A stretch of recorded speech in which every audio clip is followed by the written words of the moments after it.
di rumah banyak buku yang udah dibaca, sebagian sih udah dibaca, sebagian masih belum. Tapi kan kalau dibaca semua oleh kita sendiri kayak kurang berguna ya. Makanya dibukalah rumah baca, tentu saja dengan seizin suami.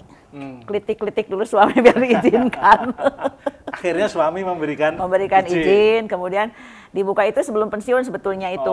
Sebelum pensiun dibuka, dan alhamdulillah sih responnya terutama di awal-awal itu bagus.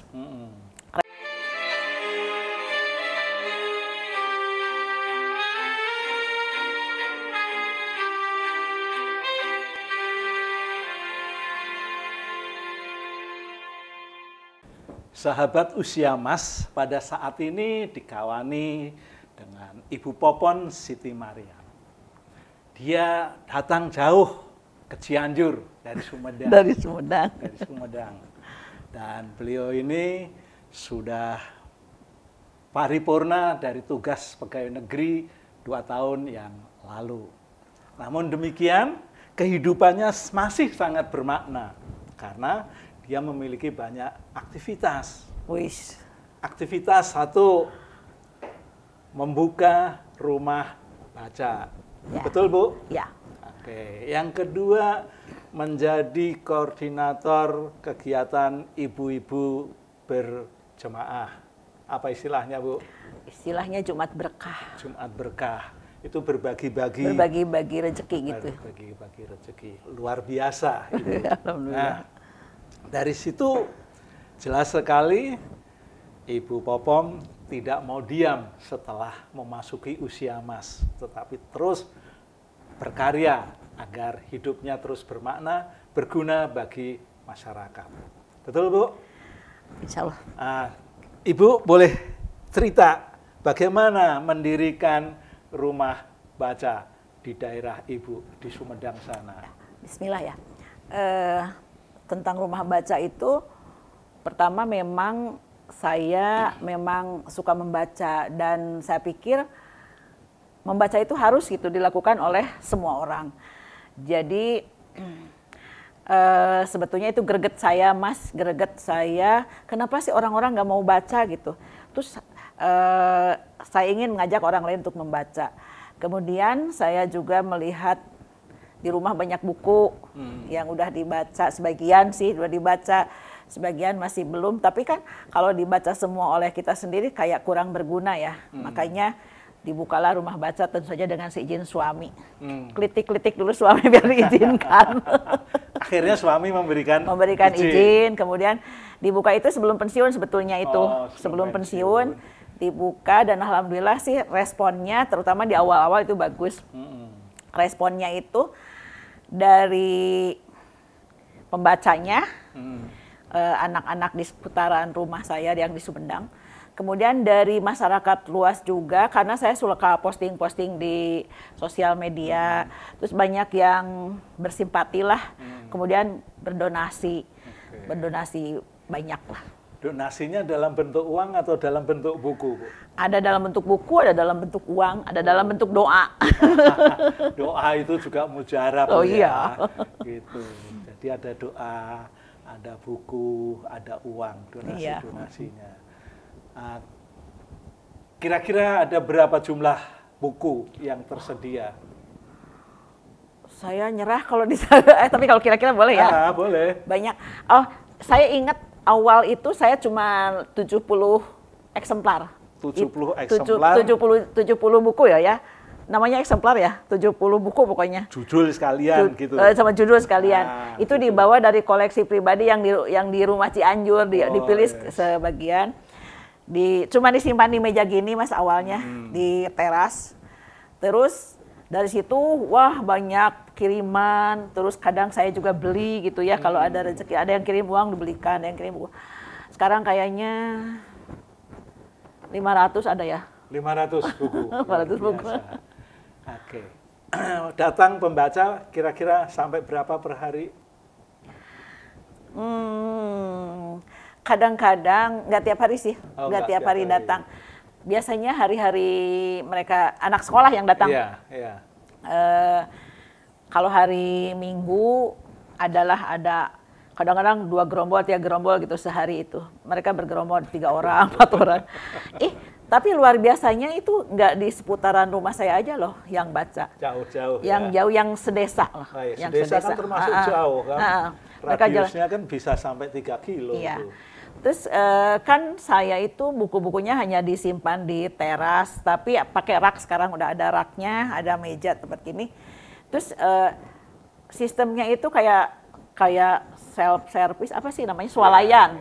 Jadi saya biarkan aja, tapi mereka udah pada tahu saya kalau ketemu dengan siapapun kan, di rumah saya banyak buku, silahkan dibaca gitu. Kadang-kadang saya dengar yang bunyi kecok gitu, ada pas saya lihatin, anak-anak pada baca nggak, mereka nggak bilang lagi ke saya, nggak permisi udah lagi, udah otomatis aja gitu.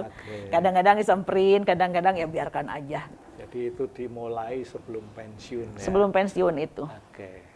Jadi memang Ibu termasuk orang yang memberi motivasi terhadap literasi, baik dulu ketika masih aktif dan sampai sekarang gitu ya Bu ya. Baik, berikutnya Ibu ini kan juga tadi koordinator Jumat Berkah.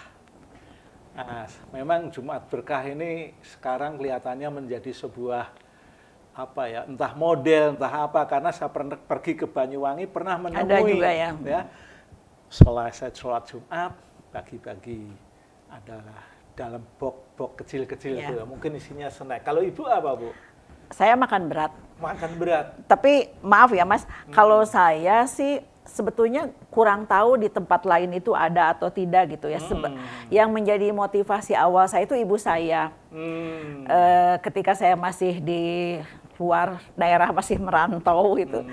Nah, nggak tahu sih, saya nggak pernah lihat ibu saya, tapi kalau suka cerita gitu bahwa tadi masak-masak sama ibu-ibu, terus buat apa, kata saya itu kan biasanya telepon gitu, tadi masak-masak sama ibu-ibu tetangga, terus ini katanya nyuruh mampir yang habis Jumatan gitu.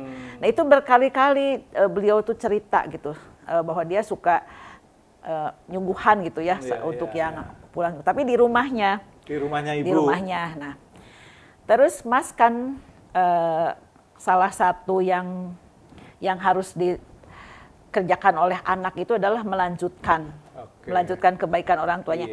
Nah itu juga menjadi greget saya ketika saya sudah pulang kampung. Yang pernah bilang ke beberapa orang bahwa saya itu sedih lah, belum bisa melanjutkan yang dirintis oleh ibu saya untuk memberikan makan, nyuguhan makan sama orang yang pulang Jumatan gitu ya. Nah, pada saat saya pensiun, saya main ke ponakan di Jogja. Nah, ponakan saya ngasih semangat gitu. Udah aja Bi, katanya lakukan aja gitu ya. Karena kan kita harus bermanfaat buat orang, harus berbagi gitu. Makanya begitu pensiun, saya langsung seminggu setelah pensiun langsung praktek gitu ya. Start gitu ya. Dimulai dari 3 renceng kopi, 1 termos dan 1 cuman kopi aja itu Jumat pertama, dan nggak ada yang ngambil. Orang aneh itu, siapa ada ibu-ibu di teras masjid nungguin kopi. Padahal saya silahkan minum kopi, mungkin mereka nggak ngerti itu nyuguhan, mungkin disangkanya jajan gitu yang. Pas Jumat keduanya saya masih tidak menyerah, terus semangatin. Jumat keduanya ditambah dengan goreng ranginang sama waktu itu sama kopi. Nah itu baru sama pengurus masjidnya diumumkan itu ada itu yang nyuguhan, katanya tolong diterima gitu ya. Jadi beberapa orang tapi yang sudah kenal dekat dengan saya ngopi gitu ya. Pas minggu depannya, Jumat depannya, minggu ketiganya udah mulai ada yang telepon ke Ibu. Iya. Peserta sholat? Bukan, atau ibu-ibu kenalan, gitu. Teteh mau ikutan gitu. Dia temen di sekolah yang tempat saya ngajar sana. Mau ikutan, udah ikut minggu depannya. Minggu keempat alumni dari Cianjur. Bu itu berapaan? Katanya sekian, kata saya itu. Langsung minta nomor rekening langsung, wah gitu. Udah dari sana udah jalan aja. Ready. Otomatis aja. Jadi akhirnya ya kalau kita berniat kemudian dijalani, ya gigitan pertama memang yang agak susah. Gigitan pertama itu gimana ya mengalokasikan uangnya atau rezekinya gitu. Kemudian juga malu nggak gitu ya. Karena untuk nongkrong di masjid laki-laki semua itu lumayan malu juga sih sebetulnya kalau saya. Pertama kali. Kalau sekarang enggak. Sekarang ada berapa teman ibu-ibu yang ikut menyajikan menu itu? Tentang yang temen itu ya Mas ya. Jangan dikira saya ngajak-ngajak ya. Enggak, saya tampil sendiri asalnya, tapi orang-orang pada ikut. Bahkan sampai ada yang marah gitu, karena dia itu sudah bilang ke teman saya yang sudah duluan gabung, terus si teman itu belum cerita ke saya gitu. Jadi belum bisa gabung gitu. Marah karena mungkin merasa nggak di ini. Waktu itu, kenapa udah bilang? Kan saya nggak tahu gitu, sampai segitu antusiasnya lah mereka. Merasa nggak diperhatikan gitu ya. Jumlahnya yang pernah terlibat itu mungkin ada 15 orang. Ibu-ibu semua Ibu-ibu semua yang satu orang mengundurkan diri, 2 orang mengundurkan diri karena kesibukan bekerja. Terus yang satu lagi karena pindah keluar kota. Yang satu lagi istirahat karena kurang sehat. Sekarang tinggal 11 orang. 11 orang. Terus saat ini kalau awal nggak ada, yang minggu kedua hanya yang kenal sama ibu. Saat ini apakah semua jamaah sholat Jumat itu ikut menikmati? Ternyata enggak ya. Enggak ya. Jadi gini Mas, ternyata untuk memberi juga perlu perjuangan. Jadi perlu perjuangan supaya bisa diterima. Jadi tidak semua jemaah itu langsung itu kan kayak prasmanan. Kalau saya nggak dibungkus dibawa pulang Mas, kayak prasmanan ambil piring kayak gitu. Jadi sekarang itu saya sudah bisa ngitung berapapun yang datang itu ya, cuma 60 orang. Yang banyak, luar biasa Bu. Alhamdulillah gitu. Nah sebetulnya saya agak ini ya, agak sedih gitu, awalnya agak sedih, kenapa sih nggak diterima ya kebaikan saya gitu ya. Pas sebulan yang lalu lah kira-kira, karena kegiatan di masjid yang pengajian juga, kegiatan muludan 2 bulan yang lalu kalau nggak salah ya. Saya kan bikin nasi kotak buat ibu-ibu pengajian. Nah, karena bikin nasi kotak buat ibu pengajian, terus kata saya tuh, udahlah buat di masjid yang Jumatan juga pakai nasi kotak aja gitu ya, disimpan. Ternyata habis. Jadi kesimpulannya buruk sangka saya itu tidak terbukti. Jadi mereka itu bukan gengsi, tapi malu-malu. Peluk makan di sana itu malu. Jadi kalau dibawa pulang, mereka bawa pulang sehingga nggak cukup. Jadi wah kalau pakai nasi bungkus itu, kalau dibungkus itu harus 100 kayaknya. Karena bisa dibawa pulang semuanya. Jadi memang betul ya, orang kalau mau ngambil piring makan di situ antri dulu soalnya. Ya, gitu. Tapi beda kan, sudah dibungkus, ada tes kreseknya, langsung ditenteng dibawa pulang bisa untuk oleh-oleh. Gitu. Cuman ya karena ide awalnya itu yang dari ponakan itu, kenapa harus prasmanan di sana? Karena kan lagi itu bisa ngobrol-ngobrol gitu. Jadi ada silaturahimnya antar warga. Gitu. Baik, memang. Jadi di situ mungkin snack kecil aja ya, yang untuk bisa dimakan ngobrol di situ barang 5 menit, 10 menit. Tapi nasi ini kelihatannya tetap perlu, Bu. Iya.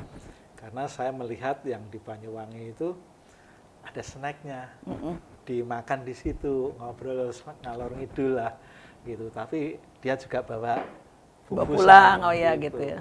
Itu luar biasa. Bu, diminum dulu dong, Bu. Oke, makasih.